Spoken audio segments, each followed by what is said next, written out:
حیا جس نے مبارک مستور کو ارسلان کے بارے میں بتا کر اپنے ہی پیروں پر کلہاڑی مار دی ہے۔ حیا جسے لگ رہا تھا کہ وہ مبارک مستور کو ارسلان کے بارے میں بتا کر سونیا کا رشتہ تروا کر یہ ثابت کروا دے گی کہ ارم ان تمام تر معاملات میں ہے اور حیا اب بھی اس کے ساتھ ہے، تو اس کے ساتھ یہ سب کچھ الٹا ہو گیا۔ ڈرامے کے نیکسٹ ایپیسوڈ میں آپ لوگ دیکھیں گے کہ جب مبارک مستور آدم کو بلوا کر پوچھتی ہے کہ آپ نے سونیا کے لیے یہ رشتہ کیوں لے کر آئے، اس بات پر آدم جواب دیتے ہوئے کہتا ہے کہ آپ کو آپ کے تمام تر معاملات کے بارے میں پتہ چل جائے گا اور تمام تر سوالوں کے جواب مل جائیں گے، آپ ایک بار ارسلان سے اکیلے میں ملاقات کر لیں۔ حیا یہ بات سے انجان ہوتی ہے جبکہ ہارون یہ بات سن چکا ہوتا ہے اور جا کر حیا سے اس معاملے میں ڈسکس کرتا ہے۔ جب کہتی ہے حیا کہ امی جان کو اس فضول قسم کے انسان سے ملاقات کرنے کی بجائے اس رشتے سے انکار کر دینا چاہیے،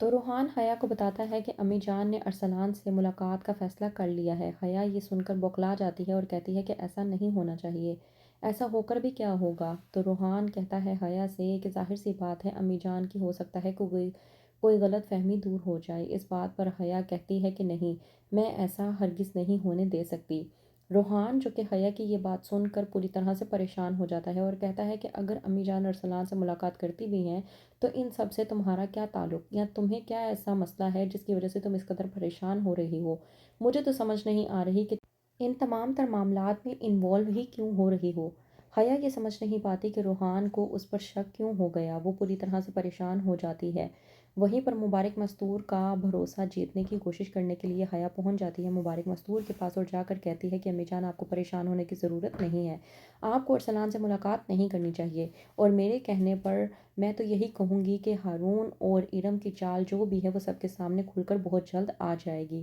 حیا کی یہ بات سننے کے بعد مبارک مستور خاموشی اختیار کرتی ہے اور اسے کوئی بھی جواب نہیں دیتی۔ وہیں پر مبارک مستور جو کہ روحان کو بلواتی ہے اور کہتی ہے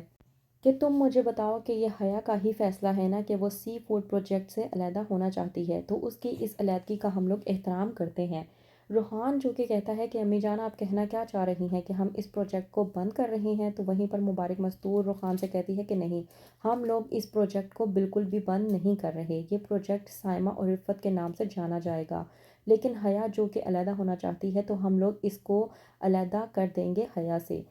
روحان یہ بات جا کر حیا کو جب بتاتا ہے تو حیا بوکھلا جاتی ہے اور پوری طرح سے پاگل ہو جاتی ہے۔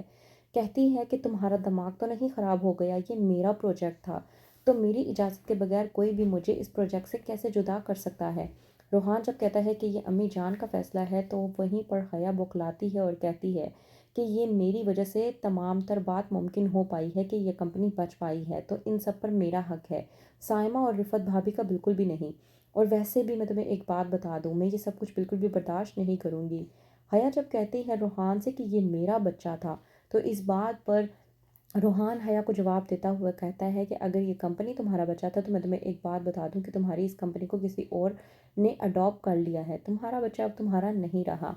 حیا روحان کی بات سننے کے بعد بے انتہا غصے میں آ جاتی ہے۔ وہیں پر دوسری طرف آفاق جب رفت سے کہتا ہے کہ وہ ارسلان کا رشتہ سونیا سے نہیں کرنا چاہتا تو کہتی ہے رفت کہ ارم اور ارسلان کا آپس میں کوئی تعلق نہیں تھا۔ اس بات پر ارسلان کی بات سننے کے بعد جب آفاق بوکھلاتا ہے اور کہتا ہے رفت سے کہ تمہارا دماغ تو نہیں خراب ہو گیا، اگر ایسی کوئی بات تھی تو تم نے مجھے پہلے کیوں نہیں بتایا؟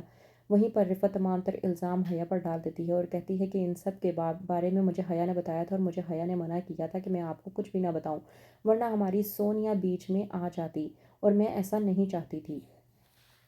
تو کیا ہوگا اب جب حیا کو معلوم ہوگا کہ ہر معاملات میں حیا کا نام سامنے آ رہا ہے؟ جاننے کے لیے دیکھتے رہیے ڈرامہ سیریل حیا۔